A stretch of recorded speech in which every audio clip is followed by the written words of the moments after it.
नमस्कार विद्यार्थियों। राजकीय कन्या महाविद्यालय सवाई माधोपुर के यूट्यूब चैनल पर BA भाग द्वितीय वर्ष हिंदी साहित्य प्रथम वर्ष की कक्षा में आप सभी का बहुत बहुत स्वागत है। हम इस कक्षा में उद्धव शतक जो पाठ्य पुस्तक है आपकी वो पढ़ रहे हैं और आज की कक्षा में हम छंद संख्या 42 और छंद संख्या 43 पढ़ेंगे। अब तक हमने 41 छंद इस पाठ्य पुस्तक के पढ़ लिए हैं।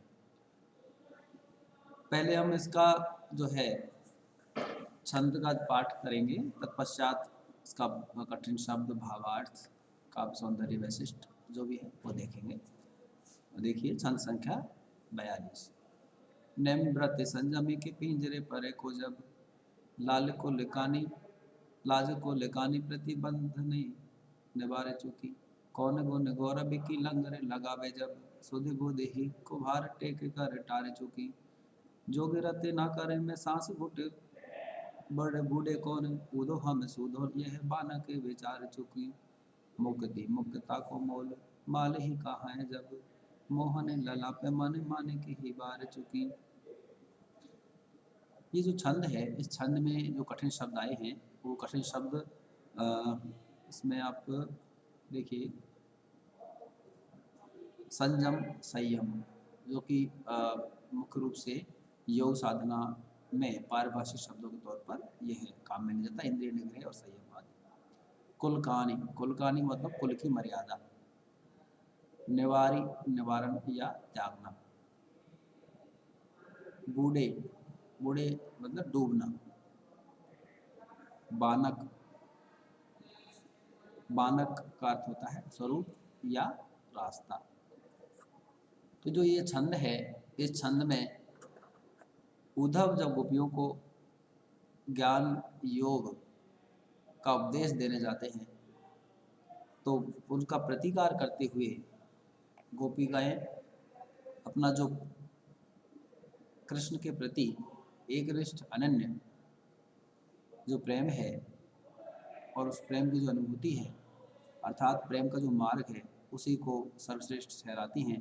कवि ने इनके माध्यम से यहाँ ज्ञान मार्ग पर प्रेम मार्ग की विजय बताई है और ज्ञान योग का खंडन करके यहाँ प्रेम योग की स्थापना की है। तो पहली पंक्ति देखिए, नैम व्रत संजमी के पिंजरे परे को जब, लाल लाज को लिकाने प्रतिबंध ही निवारे चुकी। गोपिका उद्धव से कहती है कि हे उद्धव, कि हम कृष्ण के प्रेम के वशीभूत होकर अपने जो लोक लाज है, मर्यादा है, जो लोग समाज के जो प्रतिबंध हैं, उन सभी को हमने छोड़ दिया है, निवार चुके यानी त्याग दिया है, तोड़ दिया है नियमों को। और फिर आप जो है नेम व्रत संयम के पिंजरे पर एक हो जाओ और आप अब हमसे नियम व्रत उपवास संयम साधना के पिंजरे में बंद होने की बात करते हो, अर्थात योग साधना की बातें करते हो, तो हम इन नेम व्रत उपवास व्रत आदि के पिंजरे में कैद नहीं हो सकती। कौन गुण गौरव की लंगर लगावे जब, सुधि बुधि ही को भार टेक कर टार चुकी। कि जब कौन तुम्हारा जो उपदेश है, हम परमात्मा के गुणों की आसक्ति और जो गुणों के बंधन हैं उनको हमने स्वीकार कर लिया है और तुम्हारा जो उपदेश है वो हमारे लिए सार्थक नहीं है, क्योंकि शुद्ध बुद्ध ही को भार टेक कर टार चुकी। हमने हमारी जो सारी शुद्ध बुद्ध है वो प्रीतम कृष्ण के प्रेम में सदा के लिए नछावर कर दी है, उसमें हम प्रीतम कृष्ण के प्रेम में खो चुकी हैं। जो गिरते ना करे में सांस घुटी, बूढ़े कौन कूदो हम सूदो यह बान के विचार चुकी। जोग रत्ना कर, योग का समुद्र में सांस घूट, बूढ़े कौन योग के समुद्र में सांस रोककर कौन डूबेगा, क्योंकि हे उद्धव, हम तो सूदो यह बानक विचार, हम तो श्री कृष्ण के जो सरल सादा जो प्रेम का समुद्र है, हम तो उसमें डूब चुकी है। और ये योग के समुद्र में सांस रोक करके डूबना हमारे बस में नहीं है। मुक्ति मुक्ता को मोल माल ही कहाँ है, जब मोहन लला पे मन माने की ही बार चुकी। और आप जो ये योग साधना के द्वारा मुक्ति प्राप्त करने की बात करते हो, इसका मुक्ति मुक्ता का कोई मूल्य नहीं है, जबकि हमने तो कृष्ण पर अपना जो मन का मानिक है उसी को वार दिया है, उसी को नौछावर कर दिया है। अर्थात हमने कृष्ण को हमारा जो मन है पूरी तरह से समर्पित कर दिया है। और अब हम योग साधना करके अपने मन को योग साधना में नहीं लगा सकती, हमारा मन हमारे पास है ही नहीं। तो ऐसी बात जो है उद्धव को अपने जो प्रेम की एकनिष्ठता अनन्यता की बात उद्धव से गोपियाँ उसके योग साधना के प्रतिकार के रूप में कहती हैं, और उसे ही यह कवि ने चित्रित किया है। इस छंद में आप देखेंगे एक तो सांग रूपक अलंकार है और उसका सुंदर प्रयोग आप देख सकते हैं। अनुप्रास अलंकार भी आप देखा जा सकता है। छंद में जो ब्रज भाषा का जो साहित्यिक रूप है बहुत ही पद मैत्री गेयता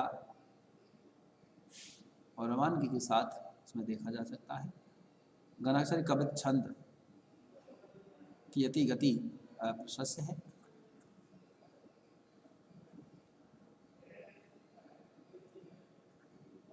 आगे अगला जो छंद है वो देखिए, छंद संख्या 43। लाए लादे बाद ही लगा बने हमारे घरे, हम कब जाने कहो सोजा से कहानी ना। कहे रते ना करे गुना करे गोविंद हूँ, गुना ने अनंत वेद से मटे सामानी ना। हाथ बिन बोले हूँ बिकी ना मगे हूँ मैं कहूँ, तोपे बटे मार टोल लोल हूँ लोबानी ना।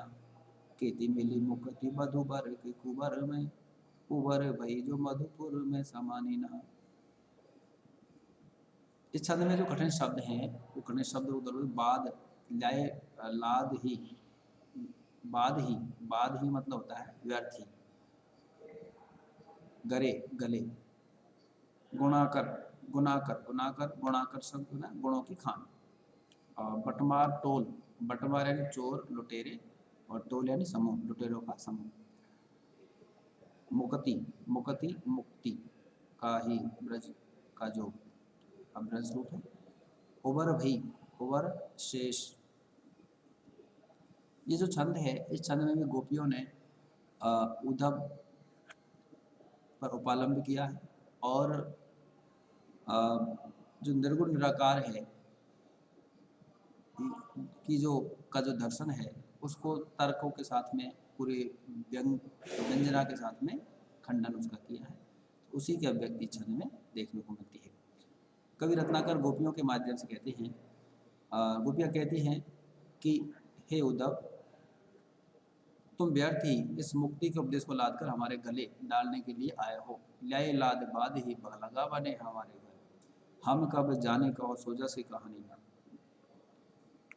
क्योंकि हम जो आप ये जो योग साधना की बातें कर रहे हो हम इसे अच्छी तरह जानती हैं और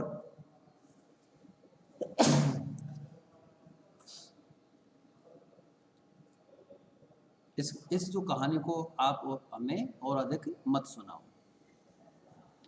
कहे रहते ना करे गुना करे गोविंद हूँ के,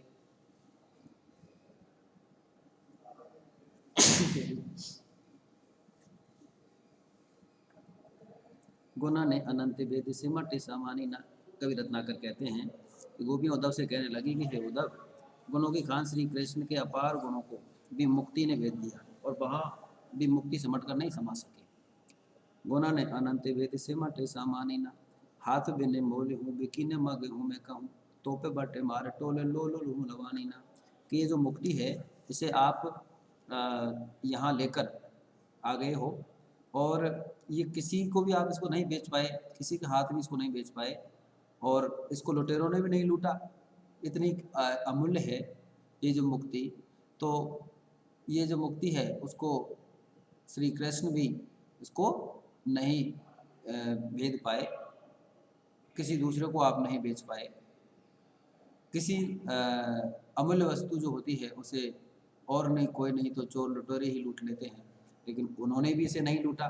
और ये जो व्यर्थ की अर्थात गोपियाँ कहना चाहती है कि जो मुक्ति है ये व्यर्थ की वस्तु है, आप व्यर्थ की बातें कर रहे हो और हमारे लिए भी ये जो है व्यर्थ मुक्ति की जो बात है, योग साधना से मुक्ति की बात, ये व्यर्थ की बात है और इस बात से हमें महान दुख होता है।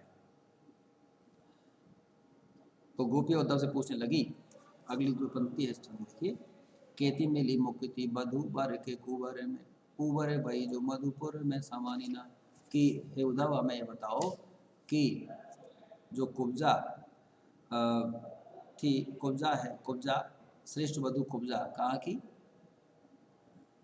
मथुरा में कृष्ण की जो वधु के तौर पर क्योंकि कुब्जा जो थी उसके कुंवर में कितनी मुक्ति निकली कि कृष्ण कि वो मथुरा में नहीं समा पाई और उसे लाद करके तुम यहाँ ले आए हो हमारे पास।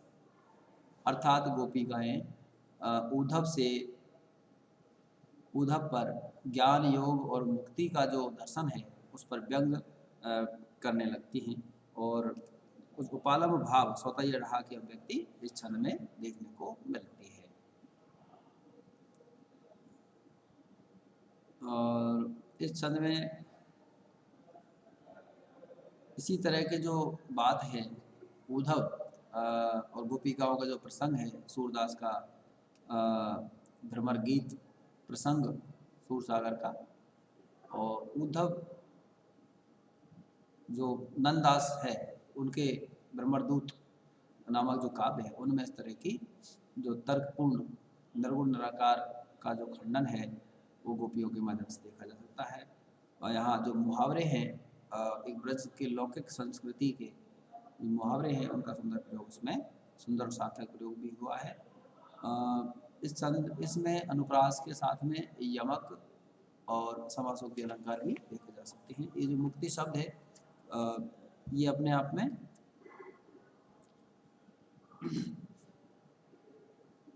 यमक इसमें अलंकार आप देख सकते हैं। गणाक्षरी कवित छंद का सुंदर रूप यहाँ देखा जा सकता है। इस तरह से आज कक्षा में हम इतना ही पढ़ेंगे। तब तक के लिए धन्यवाद।